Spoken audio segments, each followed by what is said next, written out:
هل لك سر عند الله بينك أنت وبين الله؟ اس کی قربانی جائز نہیں، ہاں گھوڑے کی قربانی جائز ہے.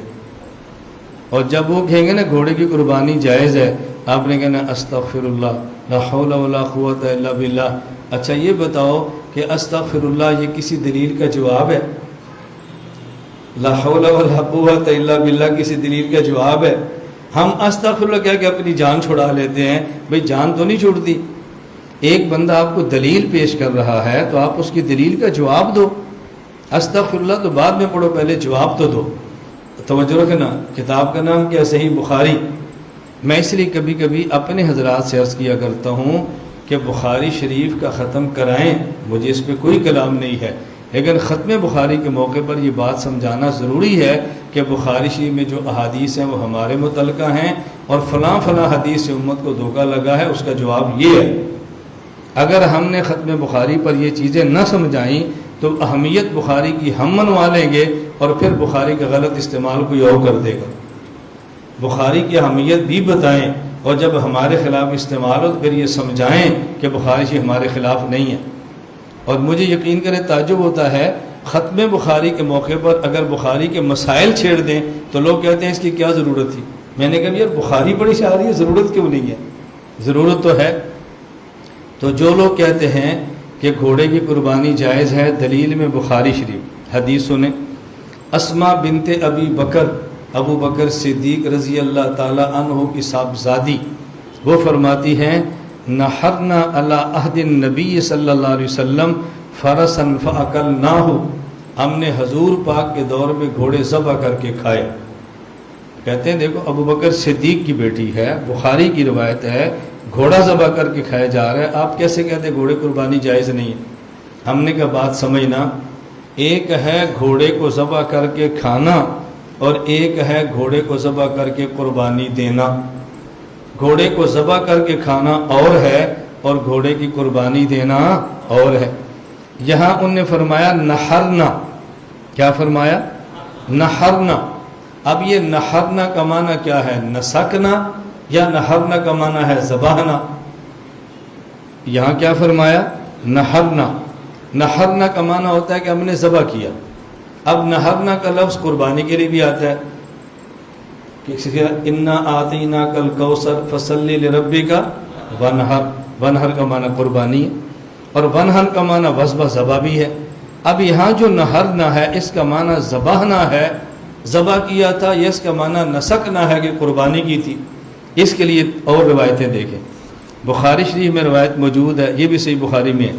حضرت اسما رضی اللہ تعالیٰ نے فرماتی ہیں ذبحنا علی عہد رسول اللہ صلی اللہ علیہ وسلم فرسا ونحن بالمدینہ فاکلناہ. یہاں لفظ ذبحنا ہے، ہم نے گھوڑے کو ذبح کیا اور کھایا. ذبح کیا. اب ہم یہ صرف یہ ثابت کرنا چاہ رہے ہیں کہ اس کا معنی ذبح کرنا ہے، قربانی کرنا. کھانے کے مسئلے پر بعد میں بات کریں گے. نمبر 2، یہ روایت ہے المعجم الکبیر میں. یہی اسما بنت ابی بکر کہتی ہیں ذبحنا فرسا علی عہد رسول اللہ صلی اللہ علیہ وسلم فاکلناہ، ہم نے حضور کے زمانے میں گھوڑا ذبح کیا. نمبر 3، کنز الامال، یہی اسما بنت ابی بکر فرماتی ہیں ذبحنا فرسا فاکلناہ نحن اہل بیت رسول اللہ صلی اللہ علیہ وسلم، ہم نے گھوڑے کو ذبح کیا. ایک بات یہ ثابت ہوگی کہ جو صحیح بخاری میں گھوڑے کا ذکر ہے اس کو ذبح کر کے کھانا مراد ہے، قربانی کے دنوں میں قربانی دینا مراد نہیں ہے. یہ بات سمجھ آ گئی؟ اب اگلی بات سمجھو.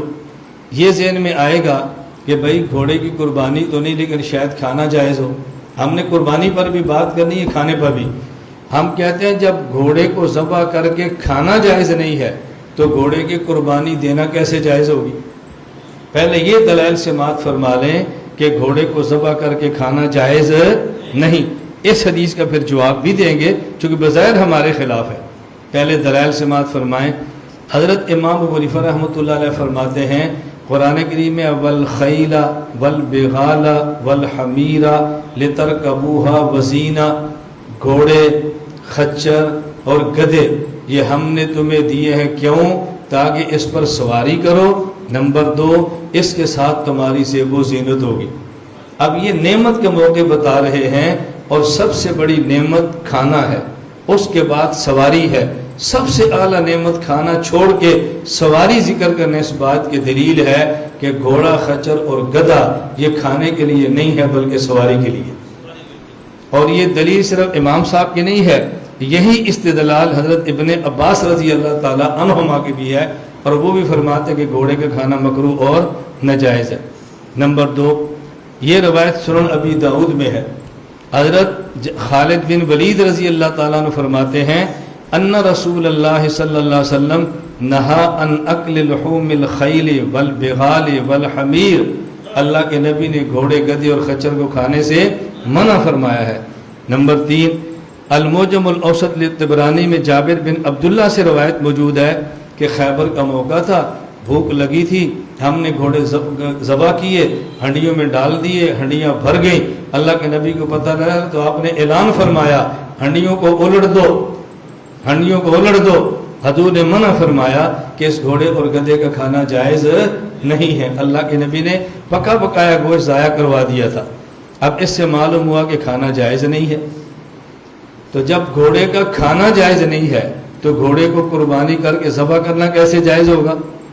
وہ جو حدیثیں تھی ہم نے بتا دیا کہ اس حدیث میں قربانی نہیں بتائی جا رہی بلکہ صرف ذبح کرنا بتایا۔ اب ہم نے دلائل دی کہ گھوڑے کو ذبح کر کے کھانا جائز نہیں، باقی رہ گیا کہ وہ مسئلہ، اس کا آسان جواب یہ ہے کہ وہ روایات منسوخ ہیں، وہ روایات منسوخ ہیں۔ پہلے اجازت دی اور بعد میں اللہ کے نبی نے منع فرما دیا، تو جب نبی پاک منع فرما دیں تو ہم کون ہوتے ہیں اس کام کو دوبارہ کریں؟ وہ روایات منسوخ ہیں، اور جو ہم نے بیان کی وہ روایات بات کی۔